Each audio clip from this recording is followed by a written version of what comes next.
Renfield, and I will take this on. So Renfield. Those of you who are into your Dracula lore will recognize the name Renfield. And Renfield is essentially, he is Dracula's familiar. He is the guy who does all the stuff for Dracula, who looks after him during the daytime, makes sure nobody comes and opens the coffin and shines like, some daylight in there. And in the version of this version that we've seen, it's played by Nicholas Hoult, and he's been Dracula's familiar for 100 years. He's in modern day America in New Orleans, and part of his job is to find people for Dracula to eat, because Dracula has recently come a cropper against some. It looks like this film has a lot of homages, I feel, to Hammer horror and Universal Draculas of yesteryears of the 60s and 70s. So you have this when you first see Dracula in this film, he's having a battle with some priests with with the peaked hat and everything like that, with a cross and a very power of Christ compels you kind of thing going on. And in that battle, Dracula ends up extremely weakened, and so he has to be nursed back to health by Renfield finding him bodies and bringing them to him.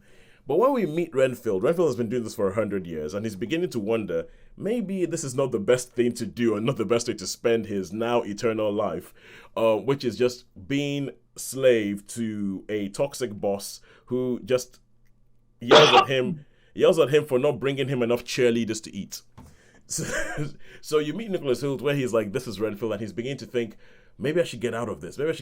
And he's going along to self-help groups, so people are complaining about toxic relationships that they're in. And he's talking about his toxic relationship, which is with Dracula. And and there's a whole bunch of different things that's going on in here. Now, and that for me, I think is a kick-ass premise. A kick-ass premise of a film.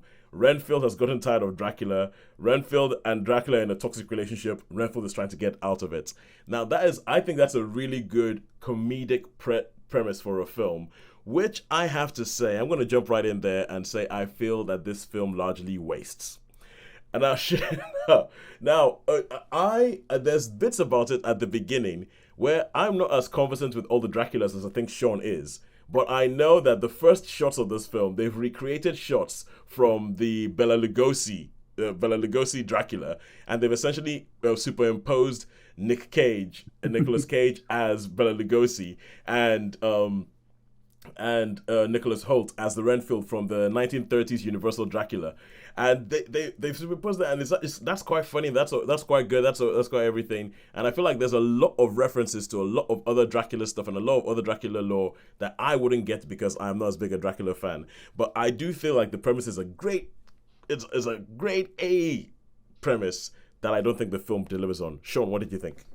Okay, well, I mean, you're exactly right. There's a lot of very much so, and it was a great premise for a film, and I thought, contrary to you, I thought it was really, really good. I thought it was incredibly well done. And I really liked the meeting. You know what I mean? I really liked the meetings. Yeah. And the times when Nick Cage, totally overhamming it, sort of appears. I mean, it was I was thinking that I wouldn't like some of the real, shall we say, gory stuff, and dismemberment and what have you. I thought, normally with me, I'm like quite, but I really enjoyed it. I thought it was a great premise. I enjoyed the meetings with the people, and the sort of like they call themselves something like Grab or something like that. It's Grab, it's people in, it's like anonymous as like toxic relationships, relationships, anonymous relationships. Yeah, I quite like that. I thought I know it was sort of over the top, and they were real caricatures of people that go to these meetings. They were like, you had the people, like obviously the leader was very much, oh yes, that's it, yes, that's right. Yes, come on, you can do it. You can do it. You've got to say, yes, I am in a toxic relationship, and they're like, hey, all clapping and stuff. So I thought they were quite good caricatures of this. But on the whole, I was surprised at this. I was surprised how much I enjoyed this movie. I think maybe because there were many references to some vampire movies, and Nick Cage. No, I think Nicolas Cage cannot take himself seriously. Can't take anyone seriously, and it's just like totally over the top, which suited the movie. And it 100% suited the movie. And I have to say, I was laughing out loud.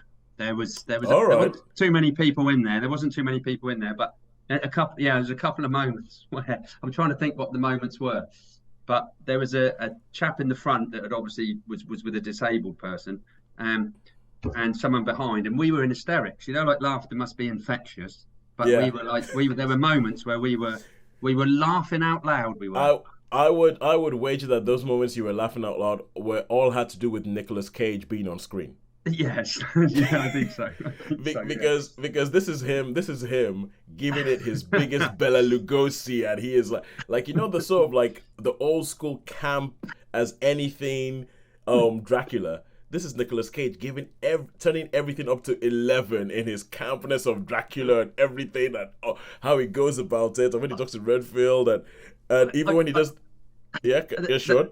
There's another the bit I like as well is when he turns up at the the mafia ladies, the top mafia Yes, ladies' yeah, house. yeah, It's yeah, like, I think that was quite funny.